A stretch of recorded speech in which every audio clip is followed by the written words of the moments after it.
Hey folks, for OS Reviews, you're watching our video review of the Guardzilla. This is an all-in-one video security system that competes with the likes of the Dropcam and also the Piper. Essentially, it's a Wi-Fi connected security camera that tells you when motion has been detected in your house or in the office. However, priced at only $100, it's a lot less expensive than some of the competitors currently on the market. However, the manufacturer did have to make a few compromises to make the price point so compelling. For example, the camera lens is rated at only VGA, which is not as HD as some of the competitors. Still, Guardzilla does have many features, including an infrared mode for you to see in the dark. There's also a siren that has 100 decibels, which is very loud and can scare away any potential thieves. In addition, it detects any motion, but won't accidentally trigger an alarm if you have any pets roaming around in your house, and also features a pretty unique and attractive design. Taking a look at the packaging, it looks pretty simple. You can find the Guardzilla directly through Best Buy or the company's website. It comes with a free app that you can install for iOS or Android inside the App Store, and there's a QR code on the bottom to learn more information about the unit itself. Contents in the packaging include the AC adapter, which is proprietary. It's small, it's lightweight, and has a long cable length. There's also a secondary cover to protect the camera's lens. And finally, there's also a second rubber feet in case the current one on the unit falls off, which is a thoughtful. Look at the design of the Guardzilla first. It has an interesting pyramid shape. It has a polycarbonate shell, which feels pretty rugged. The front features a single LED indicator that tells you the status, and when it's green, it means that it's successfully connected to the Wi-Fi network. The side features a micro SD card slot. It allows you to loop and to save video directly on the camera as it's recording, and so it doesn't require you to have a smartphone at the ready. The back offers access to the loudspeaker with 100 decibels and also the AC adapter port. However, you won't find a battery compartment on the Guardzilla, so it's not as secure as the Piper NV was, because if someone disconnects the Guardzilla from the wall, you can no longer see what's happening inside of your house or in the office.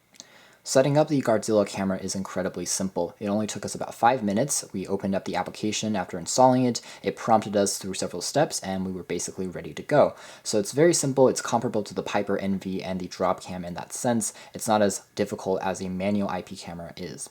The actual application is very well designed. It's simple to use and it's icon-based. You have access to an arm-disarm sensor that's going to turn motion detection on and off. There's also a monitor view that you can click on to see what's happening in front of the camera. And there's also an activity log. You can change the settings, and clicking on the panic key will automatically turn on the siren. So if I kind of push the camera off to the side there and turn on the monitor, you can see that you have a pretty nice view of what's happening inside of your house. It's in full color and it has a nice flexible lens. You can see that the speed is good. There's a bit of a delay, but it's not anything too dramatic. It's actually a bit more smoother and faster than the Piper NV that we tested a few weeks ago, which is impressive. But at the same time, this is because the resolution is a bit lower. I can zoom in and out of my frame by pinching and zooming in my phone. I can also rotate the device's screen to get a full screen view if I want to do that. Let's try that right now. And you can see how I have a larger view now. Now, the camera lens is not as wide angle as the Piper NV, which was 170 degrees. You can see you have a bit more of a limited scope here. With that being said, you can still see fairly nicely in terms of your surroundings and what's happening inside of your house. There's also a time and date stamp on the very top and the camera's name on the very bottom. If I turn off the lights, the infrared mode will automatically transition and turn itself on. So you can see now we have a black and white view of what's happening, so you can see pretty nicely in the dark, and details are still fully retained. That transition process is easy and it's seamless, and now we're back into full color. I have some other features on the Guardzilla, and that's the ability to communicate between the camera and the phone. I can tap on the microphone here and speak. Hello, this is a test. And you can see how the Guardzilla speaker will play back whatever I'm saying on my phone. So you can also talk to whoever is at home, perhaps your kids, that way. There's also a speaker button that I can tap on to turn on the volume so I can hear what's going on. There's a built-in microphone on the Guardzilla, what's happening inside the house. So you can see that it basically heard what was being picked up by the camera sensor. I can also tap on the camera key here to create a quick snapshot of what's happening, and you can take an image that way. Unfortunately, the Guardzilla does not have the ability to record video.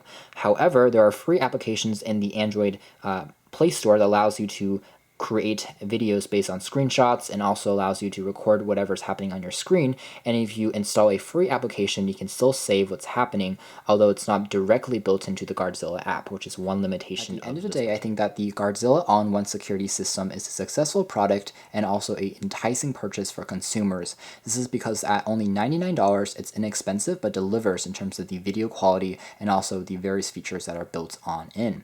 However, there are a few limitations. For example, the Guardzilla can't record video that is directly pushed onto your phone or onto your tablet, but there are other workarounds for that if you install some third-party applications.